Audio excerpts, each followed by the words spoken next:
Hello दोस्तों, मेरे video में आपका स्वागत है। आज इस वीडियो में जो हम समकोण त्रिभुज के बारे में सारी जानकारी प्राप्त करेंगे। दोस्तों देखो, समकोण त्रिभुज क्या होता है। देखो दोस्तों, समकोण त्रिभुज को जो है अंग्रेजी के अंदर जो है राइट एंगल ट्राइंगल बोलते हैं।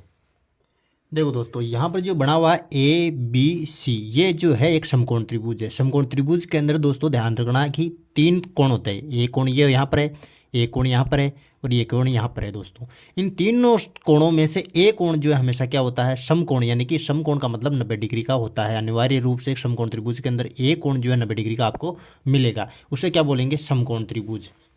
यानी कि समकोण त्रिभुज की जो परिभाषा क्या हो जाएगी, वह त्रिभुज जिसमें एक कोण समकोण अर्थात 90 डिग्री का होता है वो क्या कहलाता है, समकोण त्रिभुज कहलाता है। यानी कोई त्रिभुज है, उसके अंदर एक कोण तो आपको 90 डिग्री का मिलता है, उसको क्या बोलेंगे, समकोण त्रिभुज बोलेंगे। अब आपको यह बात ध्यान रखना है कि इसके अंदर जो सबसे बड़ी जो भुजा होती है वो कर्ण होती है। दोस्तों तो अब कर्ण की पहचान कैसे करना है कि कर्ण क्या होती है।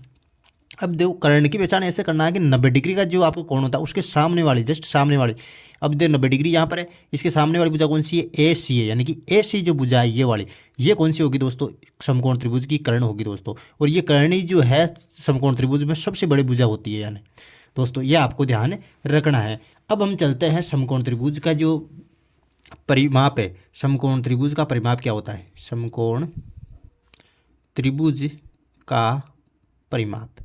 देखो दोस्तों, परिमाप का मतलब होता है भुजाओं की लंबाई, कुल भुजाओं की जो लंबाई है, जो बाउंड्री की लंबाई है, समकोण त्रिभुज है, ये बाउंड्री की लंबाई, यानी कि 3 भुजा है इसमें, AB, BC और AC, इन तीनों भुजाओं का योग, यानी कि त्रिभुज की तीनों भुजाओं का योग को क्या बोलेंगे, समकोण त्रिभुज का परिमाप। त्रिभुज की तीनों भुजाओं का योग, भुजाओं का योग, ये जो है समकोण त्रिभुज का परिमाप हो जाएगा। यानी कि आप कह सकते हैं AB plus BC plus AC, यानी कि आपको तीनों भुजाओं को जोड़ देना है, तो समकोण त्रिभुज का क्या आ जाएगा, आपके पास परिमाप आ जाएगा। दोस्तों अब देखो, हम चलते हैं समकोण त्रिभुज का, समकोण त्रिभुज का क्षेत्रफल, ये हो जाएगा समकोण त्रिभुज का क्षेत्रफल। देखो क्षेत्रफल क्या होता है,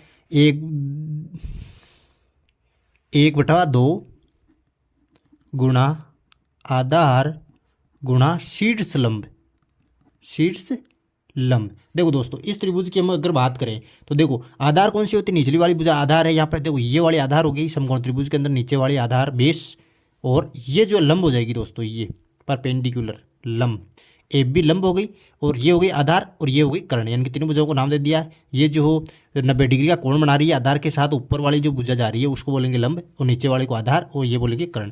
अब देखो 1/2 त्रिभुज का क्षेत्रफल क्या हो जाएगा, 1/2 गुणा आधार नीचे वाली भुजा गुणा शीर्ष लंब, यानी कि ये शीर्ष लंब, इसको यदि गुणा करेंगे तो इसका आ जाएगा क्षेत्रफल। यानी कि इस त्रिभुज के अंदर हम देखते हैं 1/2 आधार क्या है इसमें, BC, यानी कि BC गुणा शीर्ष लंब क्या है, AB, तो AB, इस प्रकार से जो इसका आप क्षेत्रफल ज्ञात कर सकते हो, ये अंदर वाला एरिया। दोस्तों अब दोस्तों आपको जो है समकोण त्रिभुज के अंदर ये ध्यान रखना है कि ये जो कर्ण होती है, यानी कि कर्ण जो होती है वो आधार और लंब के स्क्वायर के योग के बराबर होती है। यानी कि कर्ण का जो स्क्वायर होता है, कर्ण का जो वर्ग होता है दोस्तों, वो आधार के वर्ग और लंब के वर्ग की जोड़ के बराबर होता है। यानी कि मैं कह सकता हूँ कि कर्ण का जो मान होता है, कर्ण का जो वर्ग होता है दोस्तों, कर्ण का वर्ग वो किसके बराबर होता है, आधार का वर्ग जोड़कर लंब का वर्ग जोड़ दो इसमें, लंब का वर्ग।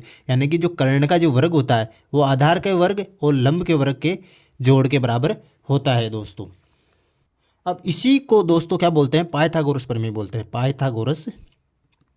पाइथागोरस प्रमेय, ये आपको ध्यान रखना है।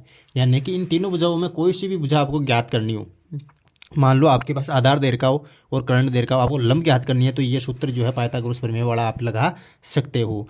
अगर मेरा ये वीडियो आपको कैसा लगा कमेंट बॉक्स में ज़रूर बताइए। यदि मेरा वीडियो आपको पसंद आया तो please like, share, comment and don't forget to subscribe. Thank you.